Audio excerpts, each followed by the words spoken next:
Sa lungsod ng Maynila, palaging abala ang gabi. Maingay ang mga sasakyan, nagmamadali ang mga tao, at bawat isa ay may kanya-kanyang problema sa buhay. Pero sa tapat ng isang maliit na fast food restaurant, tahimik lang si Marco habang nagwawalis ng sahig. Masipag siya, tahimik at hindi pala reklamo. Minimum wage lang ang kita niya, pero hindi siya umuuwi ng walang ngiti. Sa isip niya, basta may trabaho, sapat na. Habang naglilinis siya, biglang bumuhos ang malakas na ulan. Parang binuhusan ng langit ang buong kalsada. Takbuhan ng mga tao, pumapasok sa mga tindahan para hindi mabasa. May ilang customers na napasigaw pa dahil sobrang bigla ang ulan. Habang pinagmamasdan niya ang nagmamadaling tao, napansin niya ang isang anino sa tabi ng pader. Isang lalaking nakaupo, payat, basa at nanginginig. Walang payong, walang jacket, walang kahit anong panangga sa ulan. Halos nakadikit sa semento ang katawan niya dahil sa lamig. Napalunok si Marco. Lumapit siya ng dahan-dahan. Kuya, okay lang po ba kayo? Mahina niyang tanong, parang natatakot na baka hindi siya sagutin. Dahan-dahang lumingon ang lalaki. Mahina ang paghinga. Mapungay ang mata, parang ilang araw nang walang natatanggap na pagkain. May putik sa mukha, basang-basa ang buhok, at nanginginig ang mga kamay. Hindi sumagot ang lalaki, pero kitang-kita ang matinding gutom sa mga mata niya. Sa sandaling iyon, parang may tumusok sa puso ni Marco. Alam niya ang pakiramdam ng gutom. Alam niya ang pakiramdam ng walang-wala dahil minsan siya rin ay dumaan sa ganoon. Pumasok si Marco sa loob ng restaurant. Alam niyang bawal lumabas ng walang pahintulot. Alam niyang bawal kumuha ng pagkain na hindi nakarecord. Pero hindi niya matiis ang nakita. Kumuha siya ng extra burger na dapat ay itatapon na. Kumuha rin siya ng tubig at soft drink. Mabilis, pero maingat na hindi makita ng manager. Pagbalik niya sa labas, nakita niyang nanginginig pa rin ang lalaki. Maingat niya itong inabot. Kuya, kain muna kayo. Baka sumakit ang tiyan niyo kung hindi kayo kakain. Napatingin ang lalaki sa kanya, parang hindi makapaniwala. Para sa akin, mahina nitong bulong. Tumango si Marco. Wala yan. Kumain lang kayo. At doon, sa unang kagat ng burger, napaluha ang lalaki. Hindi dahil sa lasa, kundi dahil sa kabutihan. Mabagal siyang kumakain, halatang nagtitipid para tumagal ang pagkain. Habang pinapanood niya ito, napangiti si Marco. Sa isip niya, kung ito lang ang kaya kong ibigay ngayon, ibibigay ko. Pero bago pa siya makatayo, isang malakas na boses ang umalingaw-ngaw. Marco! Napatigil siya. Napatayo. Parang nanlamig ang likod niya. Nakatayo sa likod niya ang manager. Pulang-pula ang mukha at halatang galit na galit. Anong ginagawa mo? Bakit mo pinapakain ang pulubi na yan? Halos umalingaw-ngaw sa buong restaurant ang boses nito. Hindi makapagsalita si Marco. Sir, malakas po ang ulan. Gutom siya. Hindi naman po. Hindi yung marunong sumunod the rules. Sigaw ng manager. Anong sinabi ko? Bawal ang pulubi dito. Hindi sila customer.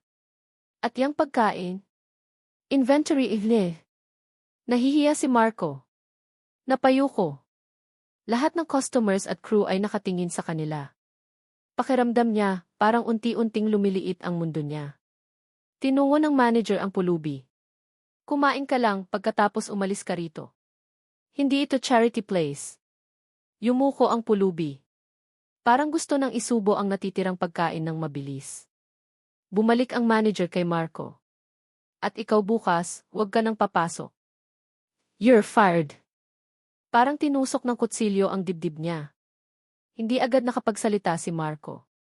Hindi niya alam kung ano ang sasabihin. Nabigla lang siya. Hindi niya akalain na ang simpleng kabutihan ay mauwi sa ganitong parusa. Hindi niya sinubukan pang magpaliwanag. Alam niyang hindi siya pakikinggan.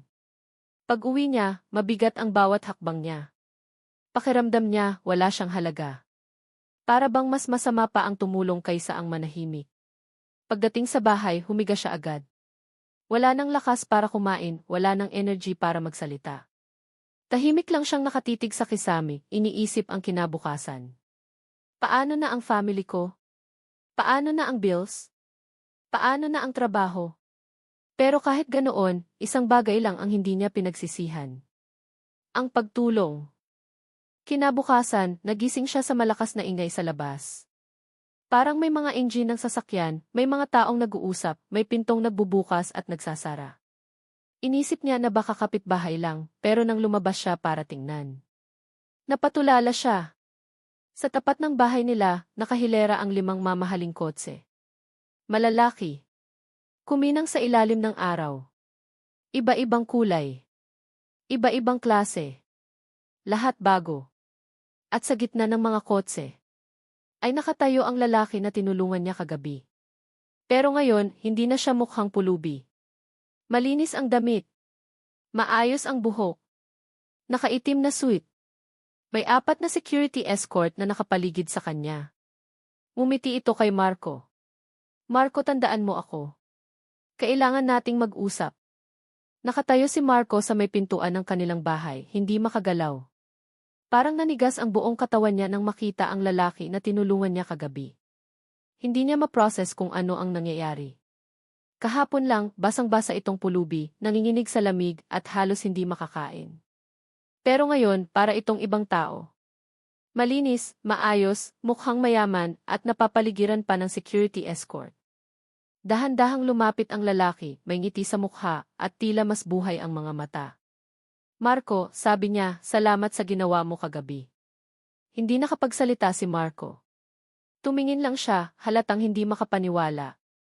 Kuya, kayo po ba talaga yon? Yung pulubi kagabi? Tumango ang lalaki. Ako yon. Pero totoo, hindi ako pulubi. Sinubok lang kita. Napakurap si Marco. Sinubok. Umiti ang lalaki at huminga ng malalim, parang may mabigat na kwento. Ang pangalan ko ay Don Alejandro. Isa akong businessman, may-ari ng ilang kumpanya at foundations. Pero matagal na akong nag-ikot sa syudad, nagmamasid, nagpapanggap na pulubi. Para makita kung sino sa mundong ito ang may tunay na puso. Napalunok si Marco. Pakiramdam niya, para siyang nasa isang pelikula. Hindi niya alam kung bakit siya ang napili ng isang taong ganito kataas ang posisyon. Nagpatuloy si Don Alejandro. Araw-araw ako sa kalsada. Araw-araw, nakikita ko kung paano tinatrato ng tao ang mahihirap. May mga nagtataboy. May mga nagtatakip ng ilong. May mga tumatawa. At karamihan umiiwas. Tumingin siya diretso sa mga mata ni Marco. Pero ikaw hindi ka lumayo. Hindi ka natakot. Hindi ka nagduda. Wala ka mang pera, wala ka mang mataas na posisyon. Pero binigyan mo ako ng pagkain, tubig at respeto.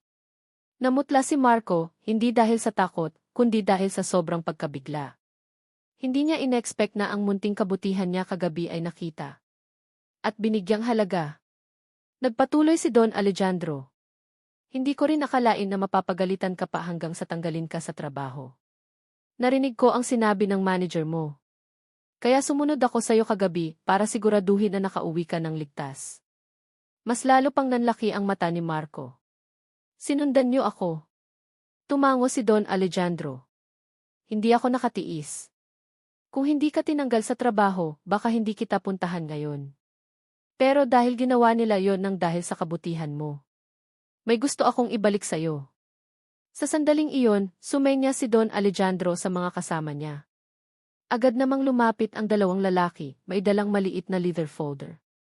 Binuksan nila ito at inilabas ang ilang papeles. Lumapit si Don Alejandro kay Marco at iniabot ang folder. Marco, sabi niya, gusto kitang bigyan ng bagong trabaho. Isang mas maayos, mas mataas, at mas ligtas para sa iyo at pamilya mo. Hindi agad kinuha ni Marco ang folder.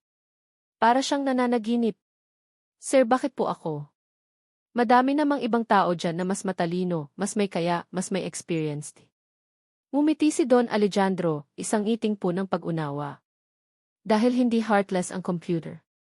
Hindi karunungan ang hinahanap ko. Hindi diploma. Hindi galing. Hinahanap ko puso. Napayo ko si Marco. Napaluhan ang hindi niya mapigilan. Simula pagkabata, madalas niyang marinig na wala siyang mararating. Minsan iniisip niya, maliit lang ang halaga niya sa mundo. Pero ngayon, isang taong mayaman, kilala, at respetado siya mismo ang nagsasabing iba ang puso niya. Hinawakan ni Don Alejandro ang balikat niya. Marco, gusto kitang gawing operations assistant manager sa isa sa mga kumpanya ko. May training ka sa loob ng 2 buwan. At simula ngayon hindi mo na kailangang mag-alala sa pang-araw-araw. Napahawak si Marco sa bibig niya sa sobrang emosyon. Hindi siya makapaniwala. Hindi niya alam kung tatanggapin ba agad o magtatanong pa. Pero hindi pa doon natatapos ang sorpresa. Tumalikod si Don Alejandro at itinuro ang 5 sasakyan. Ang mga sasakyang iyan hindi para ipagyabang.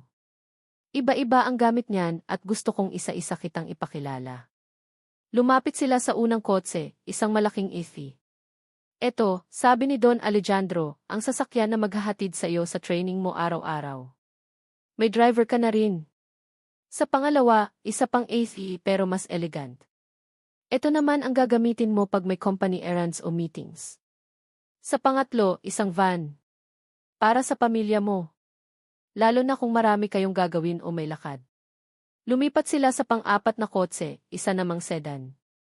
Backup vehicle. Just in case. At sa huli, ang ika-5 kotse, isang maliit na sedan na simple pero classy. Ito naman, Marco, personal car mo. Para maranasan mo rin ang komportableng buhay na karapat-dapat sa'yo. Tumulo ang luha ni Marco. Hindi siya makapagsalita kahit gustong-gusto niya. Sir, sobra po to sobra-sobra. Hindi ko po alam kung paano ko kayo pasasalamatan. Ngumiti si Don Alejandro. Minsan, Marco, ang isang kabutihan, kahit maliit sa iba kayang magbago ng buhay ng isang tao. At ngayon, gusto kong maranasan mo rin ang pagbabagong iyon. Tinignan siya ni Don Alejandro ng diretsyo. Handa ka na ba sa bagong buhay, Marco? Matapos marinig ni Marco ang alok ni Don Alejandro, hindi pa rin siya makapaniwala. Parang bumagal ang paligid, parang nagiging malabo ang lahat dahil sa sobrang emosyon. Iniisip niya, totoo ba to? Ako ba talaga ang kinakausap niya? Hindi niya alam kung iiyak siya o tatawa, o tatakbo paalis dahil baka panaginip lang ang lahat. Pero naroon sa harap niya ang 5 kotse. Naroon ang security escort. Naroon si Don Alejandro. At naramdaman niya na hindi ito biro. Hindi ito prank. Hindi ito panaginip. Totoo ang nangyayari. Huminga ng malalim si Marco, sabay tiningnan si Don Alejandro. Sir, hindi ko po alam kung paano ko sisimulan to. Wala po akong alam sa mga malalaking trabaho. Hindi ko po alam ang mga technical things, mga meetings, mga responsibilities. Ngumiti si Don Alejandro, kalmado at puno ng pag-unawa. Marco, sabi niya, hindi ko kailangan ng perpekto. Hindi ko kailangan ng marunong agad. Ang kailangan ko taong may puso.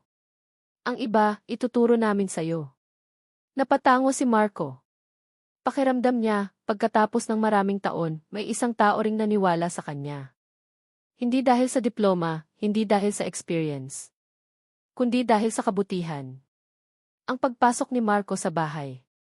Pumasok muna sila sa loob ng bahay para makapag-usap ng mas maayos. Ang nanay ni Marco, si Aling Rosa, ay nagulat nang makita ang 5 sasakyan sa labas. Ano yan? Ano nang nangyayari, Marco? Halos pasigaw niyang tanong. Sumunod naman si Don Alejandro papasok, maayos ang kilos at may respeto. Magandang araw po, ma'am, sabi niya. Ako si Don Alejandro. May mahalaga lang po sana akong pag-uusapan tungkol sa inyong anak. Nanlaki ang mata ng nanay ni Marco. Para siyang nalito at natakot ng sabay. Anak, may nagawa ka bang mali? Tanong niya. Umiling si Don Alejandro. Hindi po, ma'am. Sa totoo lang, kabaligtaran. May nagawa siya na hindi ko makakalimutan.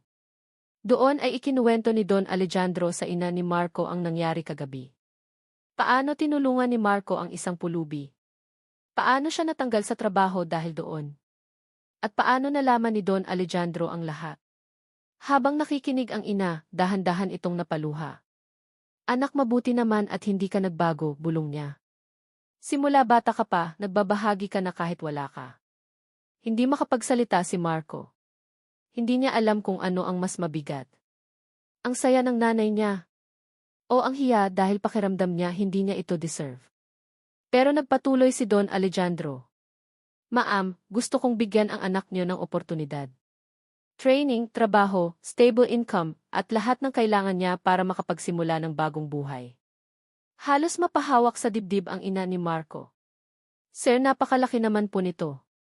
Bakit po? Ang anak ko, ordinaryong tao lang ti. Tumingin si Don Alejandro sa kanya. Ma'am, sa mundong ito ang ordinaryong kabutihan ang pinakamahalaga. Unang hakbang sa bagong buhay. Habang nag-uusap sila, may lumapit na isa sa mga staff ni Don Alejandro. Sir, ready na po ang biyahe papunta sa headquarters kung gusto niyo magsimula na. Ngumiti si Don Alejandro kay Marco. Marco, gusto mo ba? Pwede kang magsimula ngayon. O bukas. O kahit sa isang linggo kung kailangan mo ng oras. Nag-isip si Marco. Hindi dahil sa pagdadalawang isip, kundi dahil bigla siyang natakot. Sir, wala po akong maayos na damit. Wala po akong formal wear. Hindi pa po ako handa. Ngumiti si Don Alejandro. Lahat yan sasagutin ko. May mga nakaabang na staff sa opisina para tulungan ka. Gusto ko lang magdesisyon ka. Tumingin si Marco sa nanay niya. Tumingin ang nanay sa kanya. At doon, nakapagdesisyon siya.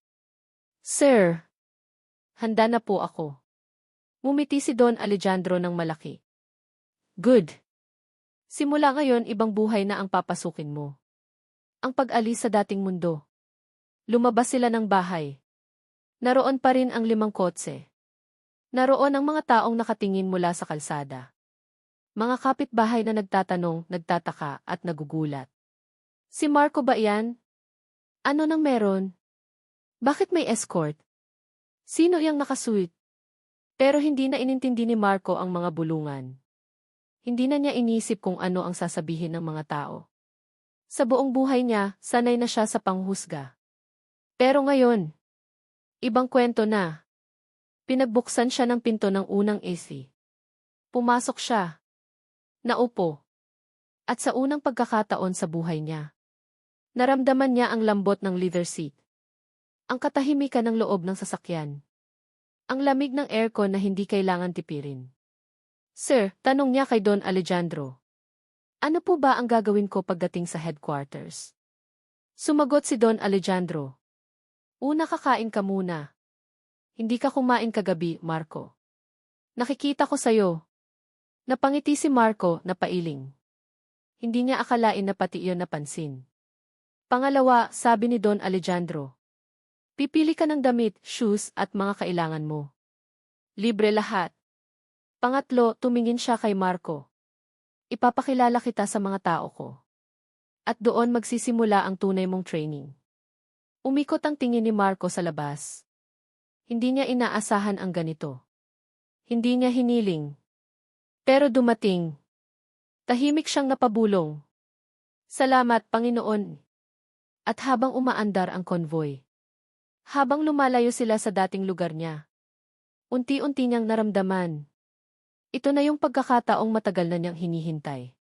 Isang bagong buhay. Isang bagong landas. At isang bagong pag-asa na nagmula sa isang maliit na kabutihan. Nakatayo ang 5 magagarang kotse sa harap niya. Ang araw ay sobrang liwanag pero parang lumabo ang paningin niya. Ang hangin ay malamig pero tila siyang nainitan. Hindi niya alam kung ano ang unahin, ang kaba sa dibdib niya o ang dami ng tanong sa isip niya. Ang lalaking kahapon lang ay isang pulubing nilalamig sa ilalim ng ulan. Ngayon ay nakasuot ng mamahaling itim na suit. Malinis, matikas, at halatang respetado ng lahat ng taong kasama niya.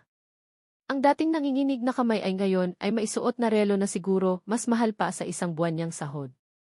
At ang mga guard na nakapaligid sa kanya ay para bang bodyguard ng isang politiko o mayamang negosyante. Hindi makapaniwala si Mateo. Nang tuluyang lumapit ang lalaki, mas lalo siyang natigilan. Pero ang mata ng lalaki hindi nagbago. Parehong mata pa rin iyon, pagod, puno ng karanasan at malalim. Mateo, mahinang sabi ng lalaki, pero ramdam ang bigat sa bawat salita. Huwag kang matakot. Hindi ako pumunta dito para saktan ka. Nandito ako para kausapin ka. Hindi pa rin gumalaw si Mateo. Kahit ang paghinga niya ay hindi pantay. Parang hindi niya alam kung dapat siyang umiti, umiwas, o tumakbo. Sir, mahina niyang sagot, hindi ko po talaga maintindihan. Kahapon gutom na gutom kayo. Basa sa ulan. Nagpapakipot. Halos hindi makalakad. Ngayon bigla kayong mailimang kotse. Lahat kayo may kasama? Sir, sino po ba talaga kayo? Ngumiti ang lalaki, hindi malawak, hindi pilit, kundi isang ngiting puno ng pasasalamat. Isang ngiting parang sinasabi, salamat dahil nagtanong ka. Ako si Don Ricardo Sandoval. Mahina pero malinaw ang boses niya. May bigat. May respeto. Nalaglag ang balikat ni Mateo. Parang nawalan siya ng hangin sa baga. Sandoval, bulong niya. Yung Sandoval Group. Yung may-ari ng mga mall, kumpanya ng real estate yung sa Gith. Tumango ang lalaki. Opo. Ako yon. Napalunok si Mateo. Hindi niya alam kung tatanggapin ba ng utak niya ang sinabi nito. Ang taong inabutan niya ng burger kahapon, na halos ayaw pang humawak ng pagkain dahil nahihiya, ay isa palang bilyonaryo. Isang lalaking pwedeng magbago ng buhay ng sinumang gusto niya. Nagpatuloy si Don Ricardo. Mateo, alam kong hindi mo ako nakilala kahapon. Alam kong sa tingin mo, isa lang akong pulubi. Basang-basa. Pagod. Gutom. At hindi ka nag-atubiling tumulong. Kahapon wala kang pagdududa. Hindi ka nagtanong kung may kapalit. Hindi mo ako tiningnan bilang pabigat. Napayo ko si Mateo. Hindi niya alam bakit, pero nahihiya siya. Wala naman siyang ginawa kundi mag-abot ng pagkain. Sir, pagkain lang yun, mahinang sagot niya. Pasensya na po kung yun lang ang naitulong ko. Wala po kasi akong. Mateo, putol ni Don Ricardo, sa mundong to ang pagkain ay maliit. Pero ang kabutihan, hindi. Natahimik si Mateo. Kahapon sinubukan ko ang mga tao. Hindi dahil gusto kong manubok ng bait, kundi dahil gusto kong makita kung sino sa mundong to ang may puso para sa kapwa kahit walang nakakakita. Hindi ko sinabi sa media. Hindi ko sinabi sa mga tao. Wala akong kasamang kamera. Wala akong binanggit na pangalan ko. Dahil gusto kong makita kung meron pang natitirang kabutihan. Napatingin siya kay Mateo. At nakita ko iyon sayo. Parang may humigop ng lakas ni Mateo. Hindi niya alam kung iiyak siya o tatawa. Hindi siya sanay na pinupuri. Hindi siya sanay na binibigyan ng ganitong bigat na salita. Lalo na mula sa isang taong may sinlaki ng impluensya ni Don Ricardo. Naglakad si Don Ricardo papunta sa isa sa mga kotse. Binuksan niya ang pinto. Ilan sa mga bodyguard ay tumingin kay Mateo, hindi masama, kundi parang sinasabi, halika, lumapit ka. Pero hindi gumalaw si Mateo. Hindi pa rin. Lumapit ulit si Don Ricardo. Mateo, may kailangan akong ipakita sa'yo. Dahan-dahang tumingin si Mateo pataas sa mukha ng lalaki. Ano po yon, sir? Tanong niya, mahina pa rin pero mas steady na ang boses. Ito, sagot ni Don Ricardo, sabay abot ng isang envelope, makapal, puti, at mukhang opisyal. Pero bago mo buksan gusto kong sabihin sa iyo ang totoo. Napatingin si Mateo sa envelope pero hindi pa niya ito kinuha. Ang totoo, Mateo, kaya ako napunta sa lugar niyo kahapon ay dahil pagod na ako. Hindi sa buhay. Hindi sa mundo. Kundi sa mga tao. Pagod na ako sa pakikipag-usap sa mga taong laging may kailangan. Laging may hinihingi. Laging nakatingin sa yaman ko hindi sa pagkatao ko. Napayo ko siya sandali bago nagpatuloy. Kaya ako lumabas ng ako lang. Walang pangalan. Walang pera. Walang yaman. Gusto ko lang makita kung meron pang tunay na tao. At muli siyang tumingin kay Mateo. At ikaw ang nakita ko. Dahan-dahang lumapit si Mateo at kinuha ang envelope. Hindi pa niya alam kung ano ang laman. Hindi niya alam kung sulat lang ba ito o mas malaki pa. Pero ramdam niyang magbabago ang buhay niya. Huminga ng malalim si Don Ricardo. Mateo, handa ka na ba? Hindi nakasagot si Mateo. Pero ramdam niyang magsisimula na ang pinakamahalagang bahagi ng kwento. Nakatayo pa rin si Mateo, hawak ang makapal na envelope na ibinigay ni Don Ricardo. Ramdam niya ang bigat nito, hindi lang dahil sa papel, kundi dahil sa pakiramdam na may malaking mangyayari. Sa buong buhay niya, hindi siya nasanay sa ganitong sitwasyon. Sanay siyang siya ang tumutulong, hindi siya ang tinutulungan. Sanay siya sa tahimik na buhay, hindi sa limang kotse na nakaparada sa harap ng kanilang bahay. Habang hawak niya ang envelope, ramdam niyang nanginginig ang kamay niya. Hindi dahil sa takot kundi dahil sa hindi niya maipaliwanag na emosyon. Parang hindi pa rin totoo ang lahat. Buksan mo, sabi ni Don Ricardo, nakatayo sa harap niya, nakataas ang isang kilay na parang inaabangan ang reaksyon niya. Dahan-dahan niyang punit ang selyo. Inilabas niya ang unang papel, makapal, may logo ng Sandoval Group at nakalagay sa taas. Letter of Appreciation and Acceptance. Hindi niya agad na intindihan. Kaya binasa niya ng dahan-dahan. Habang binabasa niya, unti-unting nanlaki ang mata niya. Sir, teka lang, mahina niyang sabi habang nanginginig ang boses. Sa papel nakasulat. Official job offer sa Sandoval Group. Full-time position sa isang department na naaayon sa skills niya. Triple salary kumpara sa dati. Housing allowance. Full medical support para sa pamilya niya. At pinakamatindi, scholarship para sa kapatid niyang nag-aaral. Para siyang binuhusan ng malamig na tubig. Hindi siya makapagsalita. Sir, hindi ko po deserve to, halos pabulong niyang sabi. Sir, pagkain lang po yung inabot ko sa inyo, bakit ganito kalaki kapalit? Mabagal na lumapit si Don Ricardo. Tinapik siya sa balikat, hindi mahina, hindi rin mabigat, sakto lang, parang yakap na hindi mo hinawakan pero ramdam. Mateo, hindi ito kapalit. Umiling siya. Hindi ako nagbibigay ng trabaho bilang ganti o utang na loob. I'm giving you this opportunity. Dahil nakita ko ang karakter mo. Katapatan. Kabutihan. Yung klase ng puso na bihira na ngayon. Tumingin siya diretso sa mata ni Mateo. Ang mga taong may mabuting puso, sila ang dapat binibigyan ng pagkakataon. Hindi dahil may ginawa sila para sa akin. Kundi dahil sila ang klase ng taong dapat na nasa loob ng kumpanya ko. Hindi gumalaw si Mateo. Tumulo ang isang luha, hindi niya napigilan. Mabilis niya itong pinunasan pero hindi niya naitago. Sir, salamat po. Hindi niyo po alam kung gaano kahirap ang buhay namin. Hindi ko alam kung anong sasabihin ko. Parang panaginip po to. Ngumiti si Don Ricardo. Hindi ito panaginip, Mateo. At hindi pa dito nagtatapos. Nagulat si Mateo. Sir, meron pa po. Tumango si Don Ricardo, sabay senyas sa isang guard na bumukas ng pinto ng isa sa 5 kotse, yung kulay puti, pinakamahal ang itsura. Mateo T. Nagalinlangan siya sa isang segundo bago nagpatuloy. Ito ang bago mong sasakyan. Natahimik ang buong paligid.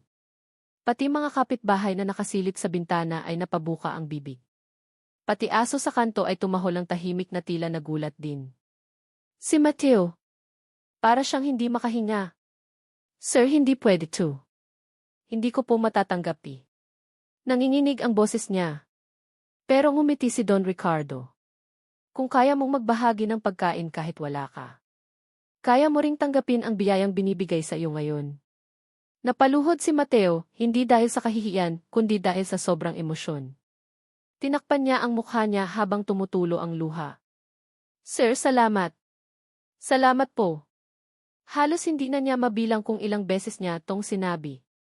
Lumuhod si Don Ricardo sa harap niya, isang eksenang hindi iisipin ng kahit sinong tao na gagawin ng isang bilyonaryo. Mateo, walang mabuting puso ang dapat umiiyak sa lupa. Tumayo ka. Ngayon araw mo to. Dahan-dahan siyang tumayo. Inabot ni Don Ricardo ang kamay niya at tumayo siyang muli na parang ibang tao na. Hindi na yung simpleng service crew na tinanggal sa trabaho. Hindi na yung lalaking inaayawan ng manager. Ngayon, siya ay Mateo Sandoval Group employee. Na may bagong trabaho, bagong sasakyan, bagong buhay. Nang papaalis na si Don Ricardo, tumingin siya ulit kay Mateo. Huwag mong isipin na tapos na ang kwento mo, Mateo. Ang mga mabubuting tao sila ang gumagawa ng pinakamahuhusay na pagbabago. Tumango si Mateo, mas steady na ang boses. Sir, pangako hindi ko sasayangin. Ngumiti si Don Ricardo.